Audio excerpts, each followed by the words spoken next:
Admiral Day stood at the massive window of the command center, watching the alien ship approach Earth.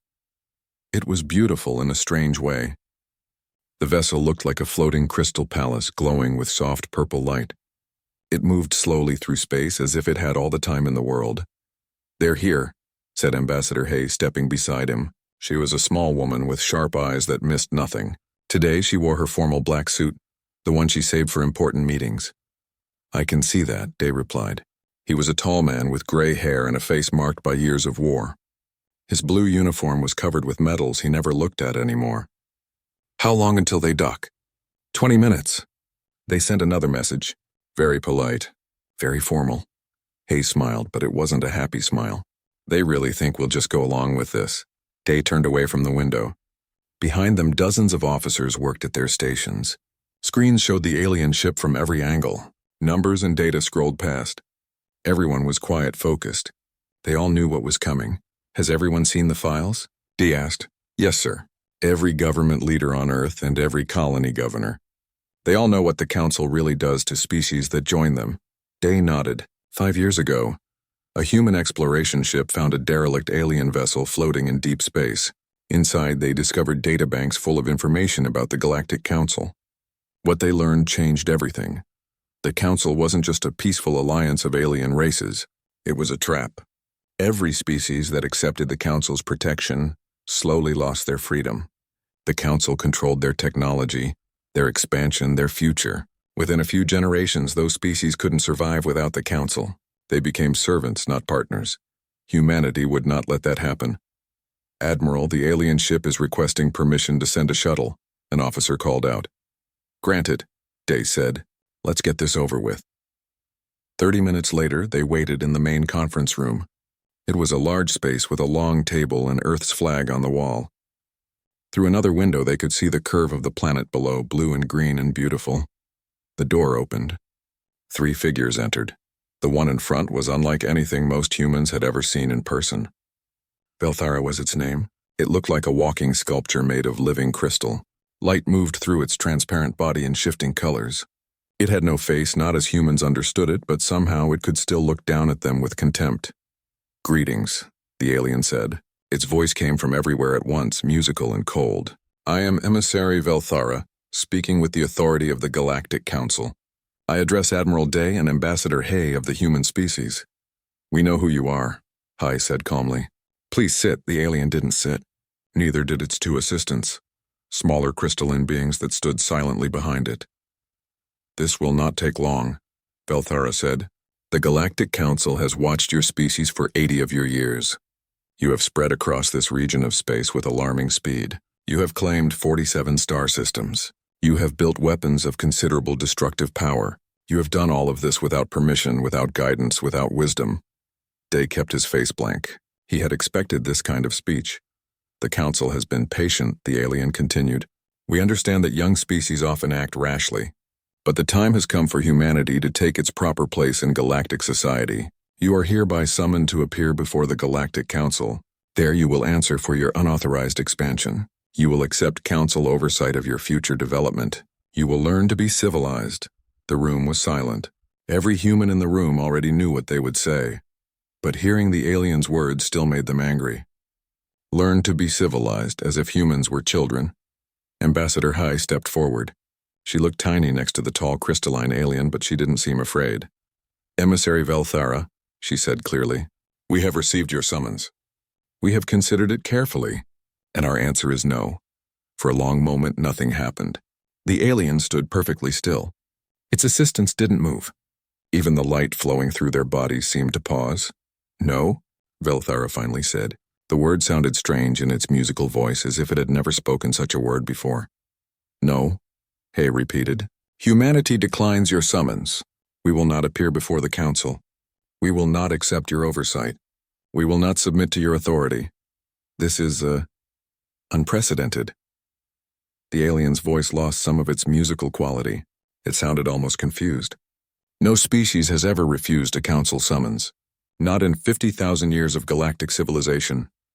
"Then we're making history," Admiral Day said. He stepped beside Hay, standing together. "Our answer is final." The colors in Velthara's body shifted to dark red and orange. Anger, Day guessed. The alien leaned forward. You do not understand what you are refusing, it said. Its voice was sharp now, cutting. The Council offers protection, technology, and peace. We offer you a place among the advanced civilizations of the galaxy. Without us, you are alone. Vulnerable. You have made enemies through your careless expansion. Species that fear you. Species that might attack you. Let them try, Dee said quietly.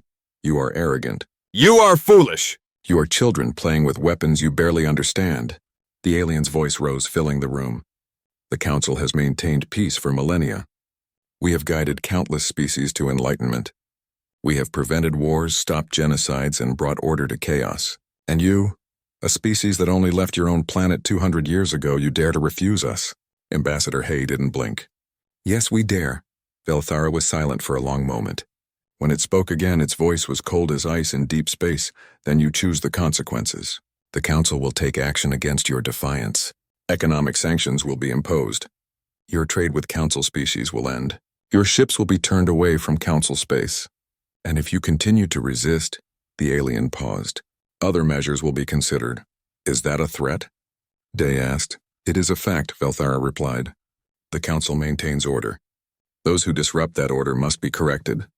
It has always been this way. It will always be this way. The alien turned to leave, its assistants following. At the door it paused and looked back.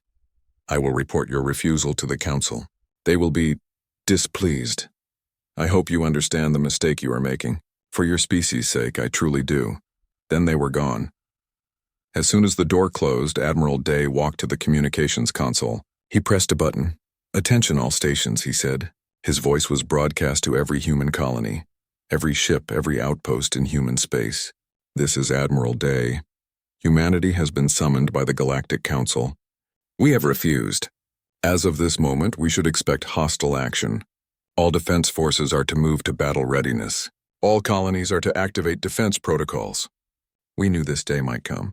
Now it's here. He paused, looking at Ambassador Hay. She nodded to him. The Council thinks we're children. Day continued. They think we'll be frightened into submission. They're wrong. Humanity bows to no one. We fought too hard, survived too much, and came too far to surrender our freedom now. Whatever comes next, we face it together. Day out. He turned off the communication and looked out the window again. The alien ship was leaving, gliding away from Earth toward the stars. They'll send their fleet, Hay said softly. I know, Day replied. We're ready as we can be. Project Prometheus is operational. Commander B has the outer colonies prepared. Captain Saul and the Indomitable are standing by. And every human from Earth to the frontier knows what we're fighting for.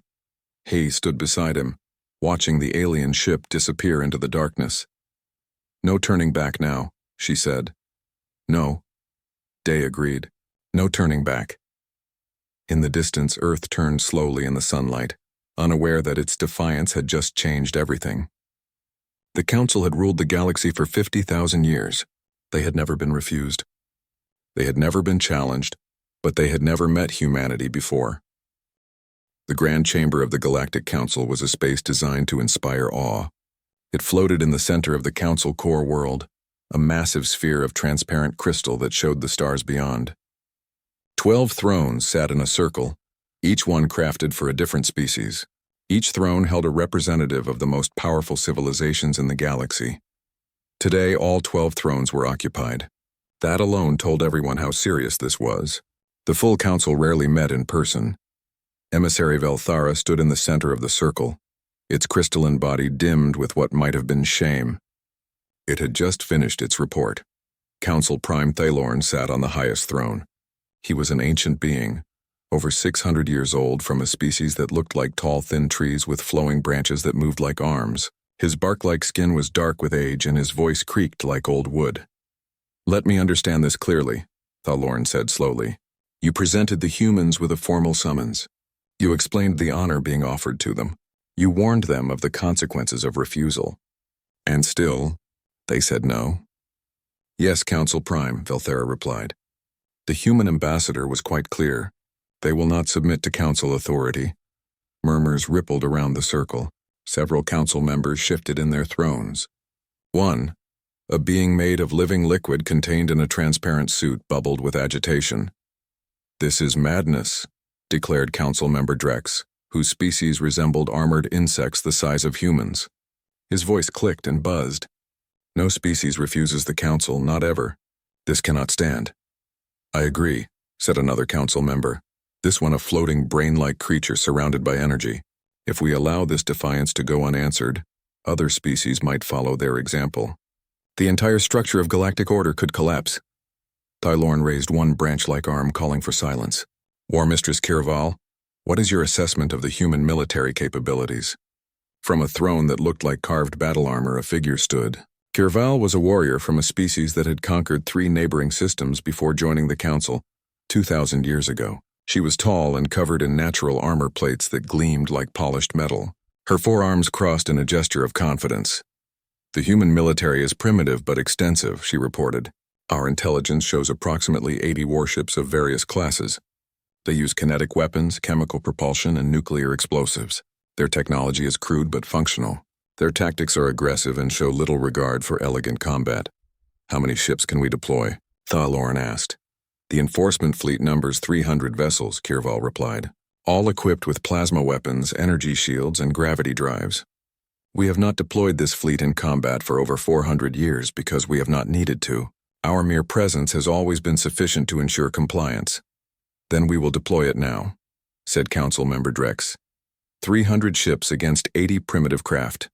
The humans will see their folly and beg to negotiate. A moment. A new voice spoke up, quieter than the others. Scholar Naril sat in a throne designed for her species, which resembled large birds with 4 wings and feathered crests. She was one of the Council's chief historians. I must voice a concern. Speak, Scholar, Tylorn said. Naril ruffled her feathers, a sign of unease. I have been studying the human historical records that they have shared with the galactic community. What I have found is troubling. Troubling how? Asked Tylorn. The humans are unique among spacefaring species, Naril explained. Most civilizations, like our own, develop slowly over millions of years. We evolved naturally, peacefully. We learned to leave our planets only after we had achieved unity and peace. But humans are different. They reached space while still divided into warring factions. They built weapons capable of destroying their entire planet while they still fought among themselves. This proves they are barbaric, Drex interrupted. All the more reason to bring them under control. No, you misunderstand, Naril continued. It proves they are survivors. Their planet tried to kill them repeatedly. Ice ages, volcanic winters, diseases, asteroid impacts. Each time they adapted. When they developed nuclear weapons, they came close to destroying themselves, but they didn't.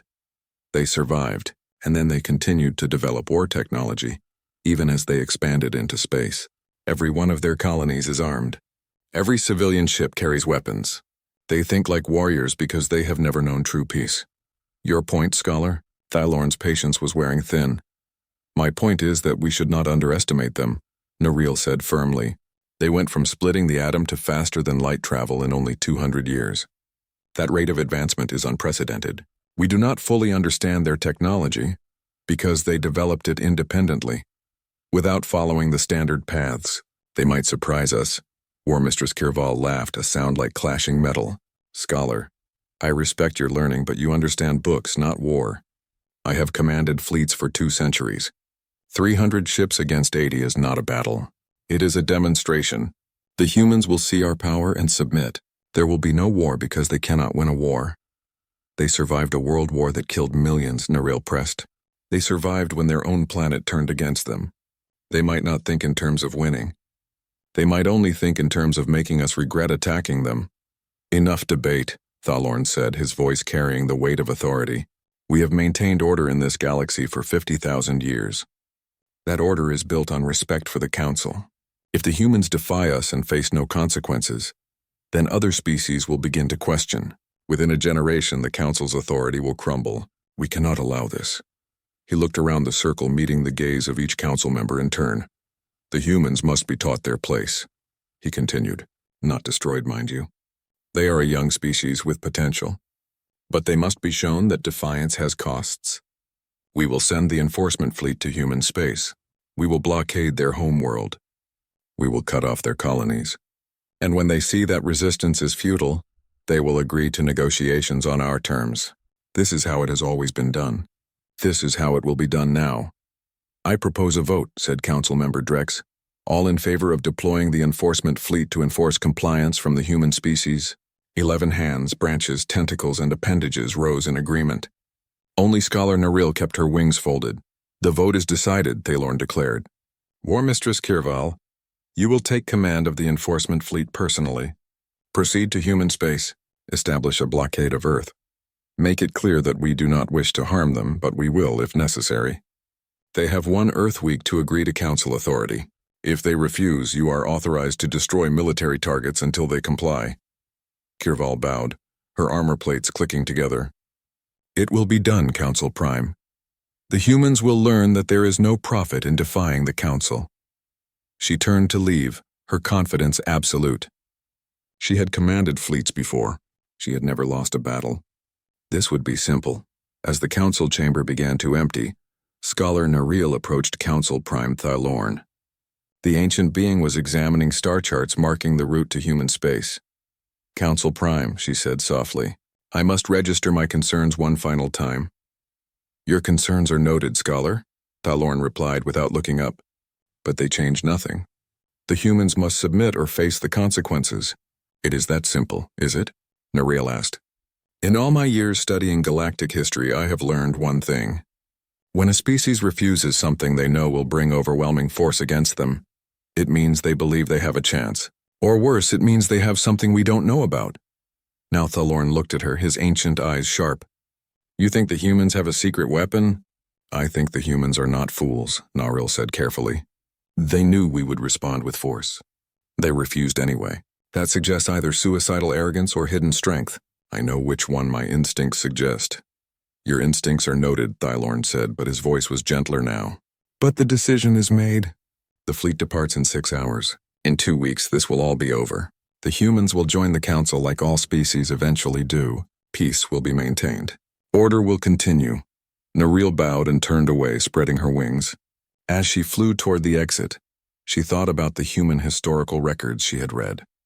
All those wars, all that survival, all that stubborn, fierce refusal to give up even when defeat seemed certain. She hoped the Council knew what it was doing. She feared it did not. Far across the galaxy in human space, Admiral Day received the intelligence report. The Council was sending 300 ships. They would arrive in 2 weeks. He looked at the number and smiled grimly. 300 ships. The Council was trying to intimidate humanity into submission without actually fighting. They were about to learn that humans didn't intimidate easily. Send word to all fleet commanders, he said quietly. Operation Shield Wall is active. May fortune favor the bold. The countdown had begun. Dr. Yoon stood before the Terran Parliament, a group of 200 representatives from Earth and every human colony. The massive chamber was silent, every eye focused on her. Behind her, a screen showed complex diagrams that most people in the room didn't fully understand, but they understood enough. Project Prometheus has been active for 3 years, Dr. Yoon said calmly. She was a small woman with gray hair tied back severely. She had worked for the Military Research Division for 20 years. We began development the moment we discovered the truth about the Council. Today I can report that it is fully operational. Admiral Day sat in the front row next to Ambassador Hay. He had seen the project firsthand. It still amazed him. The Council's technology is superior to ours in many ways, Dr. Yoon continued. Their ships are faster. Their shields are stronger. Their weapons have greater range. On paper, we should lose any direct conflict. But we discovered something interesting about their technology. It's old, she pressed a button. The screen changed to show an alien ship design. The Council has maintained the same basic technology for over 10,000 years, she explained. They improve it slowly, carefully, with minimal innovation. Why? Because they're comfortable. They haven't fought a real war in centuries. They've never needed to adapt or innovate quickly. But humans, she smiled slightly, we innovate or we die. It's how we survived on Earth. What does Prometheus actually do? Asked one Parliament member. Quantum entanglement communication, Dr. Yoon replied. Instant communication across any distance. No lag, no delay, no possibility of interception. Every human ship can coordinate perfectly with every other ship in real time. The Council's ships still use faster-than-light signals that take seconds or minutes to transmit. In battle, that delay is fatal. The screen changed again, showing a new image, a weapon system. We've also weaponized the same technology, Dr. Yoon continued. Quantum targeting. Once we lock onto a target, we can track it across any distance through any interference. Their jamming systems are useless against us, and we've developed kinetic weapons that travel at 0.9 light speed. The Council's energy shields are designed to deflect plasma and lasers. They've never encountered relativistic kinetic projectiles. Our simulations suggest their shields will fail. How confident are you in these simulations? Admiral Day asked, though he already knew the answer. 93% confident, Admiral, Dr. Yoon said. We've tested the weapons against every shield technology we could acquire or replicate. Kinetic energy at near light speed overcomes energy shields through simple physics. They'd need physical armor, which most Council ships don't have. Ambassador Hay stood. Doctor explained to the Parliament why we couldn't simply share this technology with the Council. Why war is necessary, Dr. Yoon nodded. We considered that option, but the data we recovered from the derelict vessel was clear. The Council doesn't want partners. They want subjects. Any species that joins them is slowly absorbed. Their technology is controlled, limited. Their expansion is stopped. Within 3 generations, they become completely dependent on the Council for everything from faster-than-light travel to basic power systems. They lose the ability to maintain their own technology because the Council doesn't teach them. They become pets. The Parliament chamber erupted in angry murmurs. Everyone had read the reports, but hearing it stated so plainly still shocked them. We have a choice, Admiral Day said, standing. His voice cut through the noise. We can submit to the Council, accept their authority, and lose our freedom slowly over the next century. Or we can fight. The fight will be hard. We will lose ships. We will lose people. But if we win, we keep our sovereignty. We stay free. Can we win? Someone called out. Yes, Day said without hesitation. We can win. Not easily, not without cost, but yes, we can win. Far from Earth in the outer colonies near human space's edge, Fleet Commander B walked through the corridors of her flagship, the horizon's edge. She was a hard woman, scarred from a colony uprising 15 years ago. She had fought pirates, raiders, and hostile aliens. She wasn't afraid of the Council. Status report, she commanded as she entered the bridge. All ships are in position, Commander, her first officer replied. 15 warships hiding in the Neptune shadow. 8 more in the asteroid belt beyond Mars. The Council won't detect us until we want them to. And the mines? 3,000 kinetic mines deployed across the approach vectors. They're in stealth mode, running cold. Unless the Council knows exactly where to look, they'll sail right into them. Bai smiled. The mines were simple but effective. Each one was a chunk of metal with a small thruster. When activated, they'd accelerate toward their targets at high speed. No shields, no fancy technology, just mass and velocity. The Council is used to elegant warfare, B said. Energy weapons at long range, shield-to-shield combat. They've forgotten that war is ugly. They're about to remember. In another part of human space, Captain Saul stood on the bridge of the Indomitable, humanity's most advanced warship. Unlike other human vessels, which looked like practical military designs, the Indomitable was experimental. It was smaller, sleeker, and built around a single revolutionary system. The Singularity Drive. How's our weapon looking? Saul asked her chief engineer. Stable, Captain, the engineer replied. Ho was his name, a young man who looked too young to be working on the most dangerous weapon humanity had ever built. The containment field is holding perfectly. We can generate a controlled gravitational anomaly for up to 30 seconds before we need to vent the system. 30 seconds doesn't sound like much, Saul said. 30 seconds of localized gravitational distortion is enough to tear apart anything within 5 kilometers, Ho replied. The problem isn't power, Captain. It's keeping the anomaly from collapsing into a real black hole and eating us along with the enemy. Saul laughed, though it wasn't entirely a happy sound. She was a veteran of the colony wars, where humans fought other humans for control of valuable worlds. She had seen death before, but this was different. This was betting everything on untested technology against an enemy that had ruled the galaxy for 50,000 years. Run another diagnostic, she ordered. I want this weapon perfect when we need it. Back on Earth, Admiral Day met privately with Ambassador Hay in a secure room deep beneath Command Central. No cameras, no records. Just 2 old friends discussing the future. The Parliament approved the defense plan unanimously, Hay said. Even the peace advocates voted yes. The people are behind us. Good, Dee replied. Because there's something I haven't told the Parliament. Something only you and a few others know. What? We're not trying to defeat the Council's fleet, Day said quietly. We can't. Even with all our advantages, 300 ships is too many. If they're willing to accept heavy casualties, they can grind us down through sheer numbers. Then what's the plan? We make the cost too high, Day explained. We don't need to win a total victory. We need to hurt them badly enough that conquering us isn't worth the price. The Council hasn't fought a real war in centuries. They've forgotten what war costs. One battle, one brutal, shocking defeat, and they'll reconsider. They'll realize that subjugating humanity means losing dozens, maybe hundreds of ships. They'll ask themselves if we're worth it.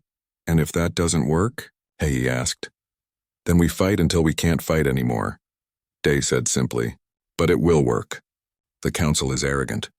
They think they're invincible. When we break that illusion, everything changes. Hai was quiet for a moment. You're gambling the future of our species on the hope that the Council will back down after one battle. Yes, Day admitted. But consider the alternative. If we submit now, we lose everything slowly. At least this way we have a chance. Across human space, the pieces moved into position. Warships powered up their weapons. Crews drilled for combat. Colonies activated defense systems. Engineers checked and rechecked every system. Doctors prepared emergency medical facilities. Everyone knew the Council's fleet was coming. Everyone knew the odds. But they also knew what they were fighting for. Commander B addressed her fleet from the bridge of the horizon's edge. Her face appeared on screens across 15 warships, reaching 3,000 crew members. In 72 hours, the Council's fleet will arrive, she said. They expect us to surrender when we see their numbers. They think we're afraid. They're wrong. We're humans. We don't surrender. We don't bow.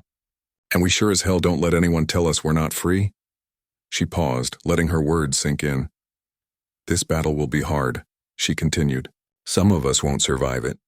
But future generations will remember us. They'll remember the day humanity stood up to the greatest power in the galaxy and said no. They'll remember that we fought for the right to control our own destiny. And they'll be grateful that we had the courage to fight. Similar speeches happened across the human fleet. Captain Saul, Admiral Day, every commander and captain preparing their crews for what was coming. On Earth, people gathered in public spaces to watch the news. Families held each other. Children asked questions their parents struggled to answer. But underneath the fear was something else. Pride, determination, a fierce refusal to accept subjugation. Humanity had faced extinction before. They had survived ice ages, plagues, wars, and disasters. The Council fleet emerged from faster-than-light travel at the edge of human space. 300 ships, each one a masterpiece of alien engineering. They gleamed in the distant sunlight, their shields already active, their weapons systems powered but not yet armed. War Mistress Kirval stood on the command deck of her flagship, the Eternal Judgment. Through the viewing screen, she could see the human solar system ahead. A yellow star with several planets. The third planet was Earth, the human homeworld. Scan for human ships, she commanded. Detecting multiple contacts, her sensor officer reported. 40 vessels in orbit around the third planet. Another 20 scattered throughout the system. Total count 60 ships. All are holding position. None are approaching. Kirval's forearms crossed in satisfaction. They see our numbers and hesitate. Good. Open a communication channel to Earth. A moment later, Admiral Day's face appeared on the screen. He looked calm, almost bored. That irritated Kirval. He should look worried. I am War Mistress Kirval of the Galactic Council Enforcement Fleet, she announced. You are surrounded and outmatched. Power down your weapons and prepare to receive Council negotiators. If you comply, no one needs to die today. No, Day replied simply. No. Kirval felt her anger rising. You see my fleet? 300 ships against your 60. You cannot win this fight. Submit now or face destruction. You were warned, Day said. His voice was still calm, too calm. You chose to ignore the warning. What happens next is on you. The communication cut off. Kirval stared at the blank screen. The arrogance of these humans. They actually thought they could resist? All ships advance to battle formation, she commanded. Arm weapons but do not fire. We will demonstrate our power and they will see reason. Maintain shield-to-shield formation. By the Council's authority, we will restore order. The fleet began to move forward, a wall of 300 ships advancing on the inner solar system. They moved slowly, majestically, confident in their overwhelming numbers. They passed the orbit of the 8th planet. Nothing happened. They passed the orbit of the 7th planet. Still nothing. Then they reached Neptune's orbit, detecting massive energy signatures.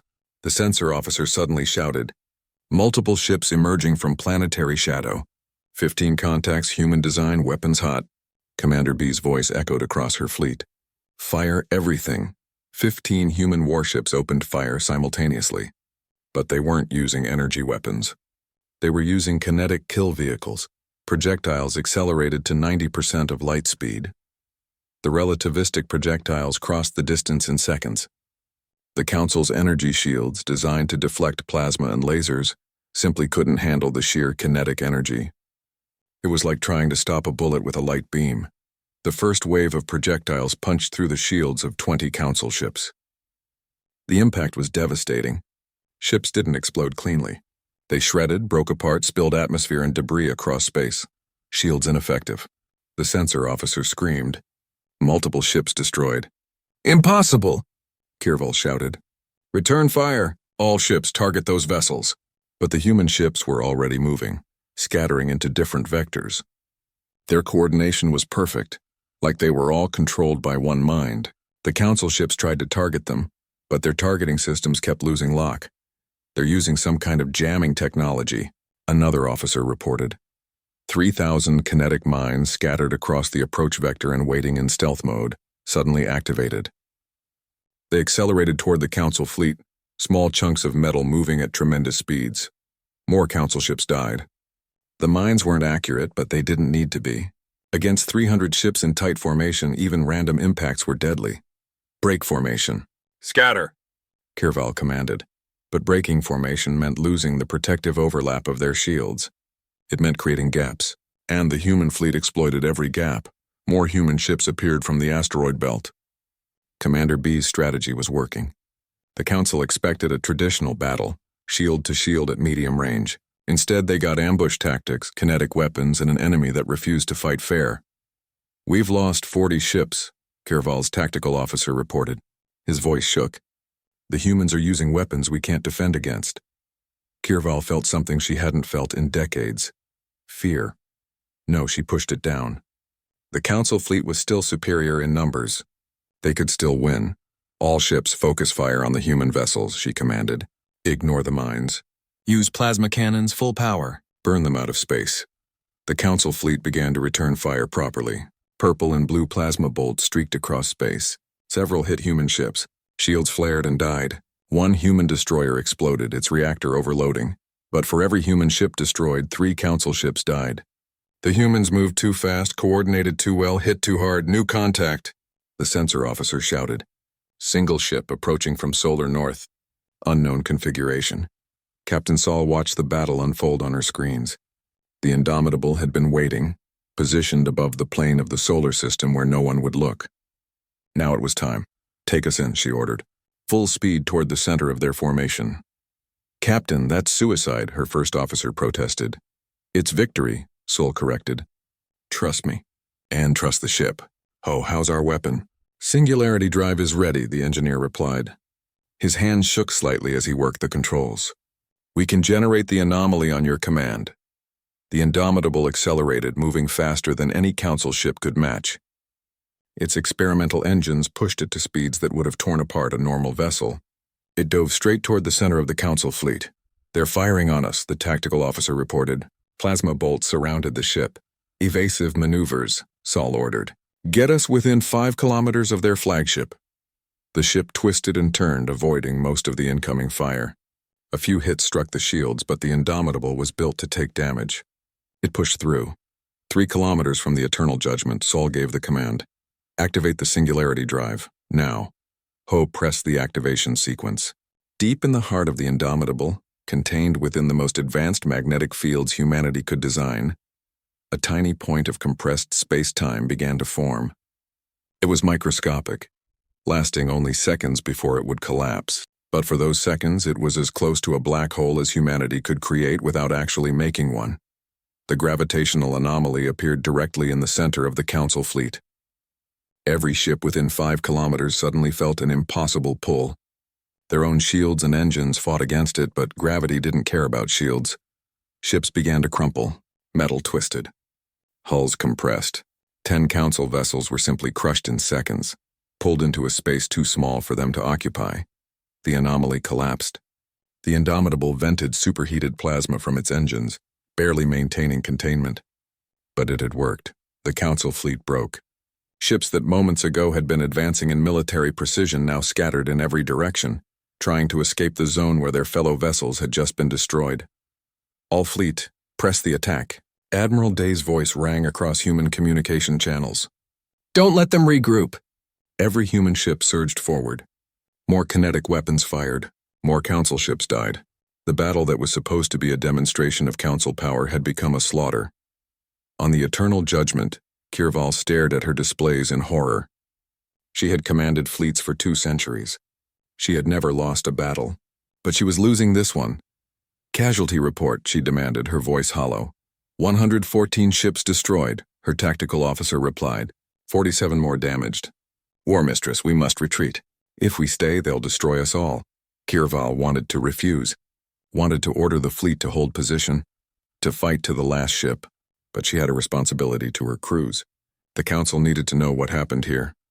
All ships, she said, each word tasting like poison. Retreat. Fall back to faster-than-light capable distance and jump out of the system. Now.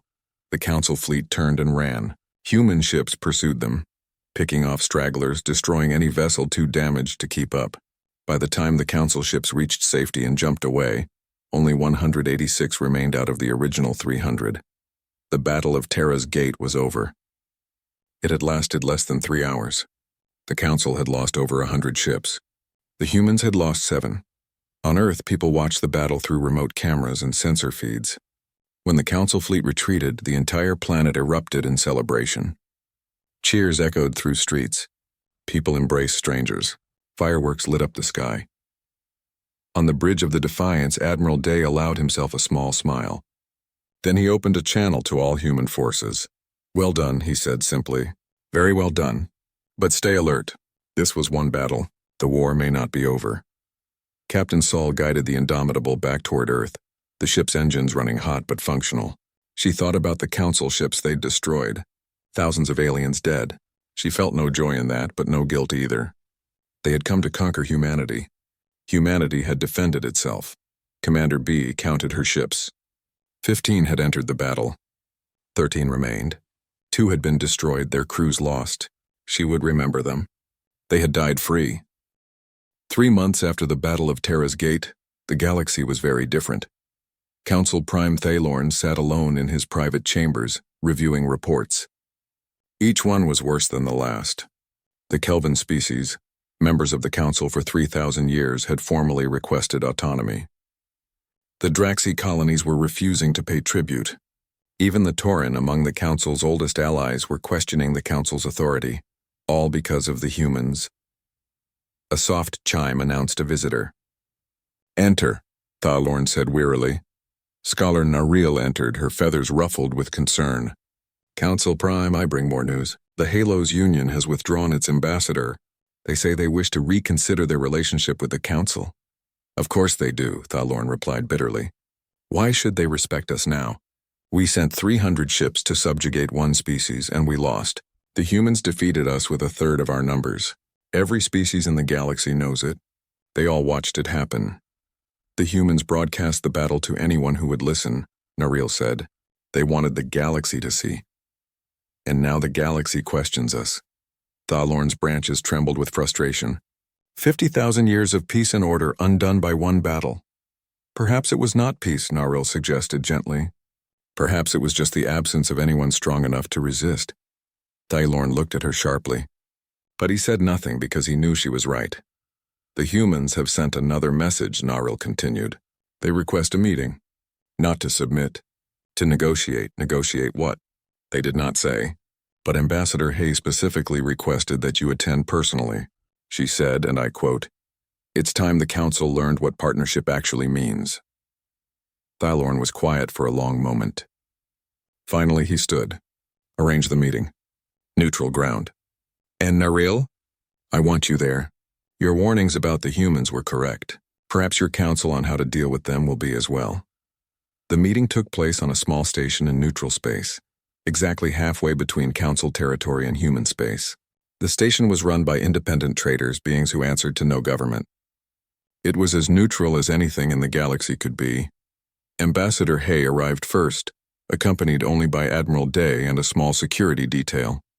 She wore a simple suit, no elaborate dress or ceremony. She looked tired but determined. Council Prime Thalorn arrived with Scholar Naril and a larger security force. He looked ancient, older than the 600 years he had lived. The weight of the Council's failure sat heavily on his bark-like shoulders. They met in a simple conference room. No grand chambers, no thrones. Just a table and chairs. Council Prime, Ambassador Hay said, standing and bowing slightly. Thank you for coming. You defeated our fleet, Thalorn replied. You have earned the right to speak. I will listen, they sat. For a moment no one spoke. Then Admiral Day broke the silence. We know what you expected, he said. You thought we would be terrified by your fleet. You thought we'd beg to negotiate. You thought wrong. Clearly, Thalorn said dryly. But we didn't win to humiliate you, Ambassador Hay continued. We won to prove a point. We can't be conquered. We won't be subjugated, and we won't join the Council under the current terms. Then why are we here? Thalorn asked. Because we have a better idea, Hay replied. She pressed a button and a holographic display appeared above the table. It showed a star map with dozens of systems highlighted. The Council rules through dominance. You control technology, resources, and expansion. Species join you because they have no choice. But there's another way, which is partnership, Hay said simply. Real partnership. Not subjects and rulers, but equals working together. She expanded the display. We're proposing the Free Systems Compact. Any species can join voluntarily. Members maintain complete sovereignty. Technology is shared freely, not controlled. Trade happens without tribute. Defense is collective, not imposed. And most importantly, any member can leave at any time. Thalorn studied the display. This sounds like chaos. Without central authority, how do you maintain order? Through mutual benefit, Admiral Day replied. Species stay in the compact because it helps them, not because they're forced. If the compact doesn't serve them, they leave. That pressure keeps the compact honest and effective. And who leads this compact? Naril asked. No one, Hay said. There's a council of representatives, but no single leader. Decisions require consensus. Every species has equal voice, Thalorn laughed, but it was a bitter sound. You're describing an idealistic fantasy. Such a system would collapse within years. Maybe, Hay admitted. But we're willing to try. And so are others. She pressed another button. 7 new faces appeared in the hologram. Representatives from 7 different species, some Thalorn recognized. These species have already expressed interest in joining the Free Systems Compact, Hay explained. 2 of them are current council members. Within a month, we expect a dozen more applications. Within a year, perhaps 50 species will have joined. Thalorn felt something he hadn't expected. Fear. Not fear of military defeat, but fear of irrelevance. If the compact succeeded, if species began joining it instead of the council, then everything the council represented would crumble. You're trying to replace the council, he said quietly. No. Hay replied firmly. We're offering an alternative. The council can continue to exist. Some species prefer your model, and that's fine. But other species want freedom. They want partnership. They deserve that choice. And if the council opposes the compact? Thalorn asked. Then we'll defend it, Admiral Day said. We proved we can. But we'd rather work with you than against you. Naril leaned forward. Council Prime, if I may offer perspective. The humans have shown us something important. The old order is ending. We can fight it and lose everything, or we can adapt and remain relevant. Thalorn was silent for a long time. Outside the window, stars glittered against the black. So many stars, so many species. For 50,000 years, the council had ruled them all, but perhaps that time was ending. What do you want from the council? He finally asked. Recognition, Hay said. Acknowledge the compact as a legitimate political entity. Agree not to interfere with species that choose to join us. And most importantly, open dialogue between the council and the compact. We're not enemies. We don't have to be. And if I refuse? Then the compact forms anyway, Hay replied. But it forms in opposition to the council rather than alongside it. That helps no one. Thalorn looked at Admiral Day. You won your battle. You could demand much more than this. Why offer cooperation? Day met his gaze steadily. Because we learned something from our own history.